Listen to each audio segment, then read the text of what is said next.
So it's the holiday season, and chances are you're gonna get invited to a potluck lunch or dinner, and you're gonna have to bring something. I recommend this dish. Is very simple: roasted cauliflower soup. So you're gonna give yourself 30 minutes extra time to roast the cauliflower while you're cutting up all your ingredients, and then it's gonna be a very fast process. I'm gonna take you through it right now. Okay, so we're starting with our oil, getting it hot, and our onions, and our shallots. It's gonna be very simple. You almost can throw everything at once, but I like to brown the onions before I add the potatoes. So I've just sweated the onions to translucent. Now we're gonna add the celery and the potato.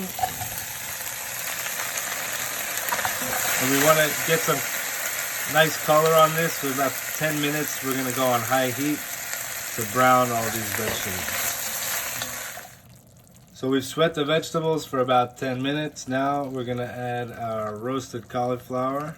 You can kind of just break it apart, keep it kind of large, and make sure you have your blender or hand blender nearby and all ready to go.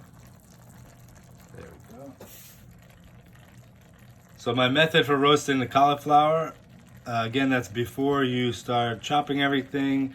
I just rubbed it with a little olive oil, salt and pepper, and because I don't have a convection oven, I put it at 425 for about 25 minutes and it comes out perfect. So now we have our cauliflower inside. We are going to just cover it with a little water. We're gonna add our thyme. I used dry thyme. This one I let it sit out on the windowsill for about 2 weeks, and it gives it a stronger flavor, so you could use less if you have dry thyme. So we're gonna just cover it with the water, turn up the heat to high, and once it starts rolling, boiling, we're gonna lower it a little bit, let it simmer for about 20 to 30 minutes. And as soon as the potatoes are soft, it's basically ready to blend.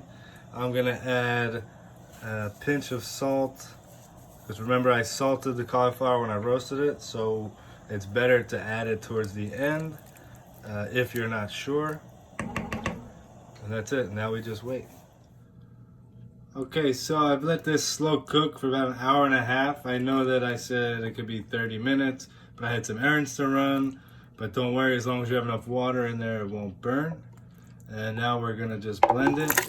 I have a Vitamix.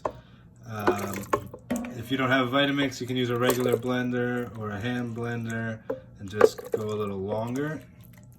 And with each blender top, I'm gonna put about 2 tablespoons of olive oil to make it nice and smooth.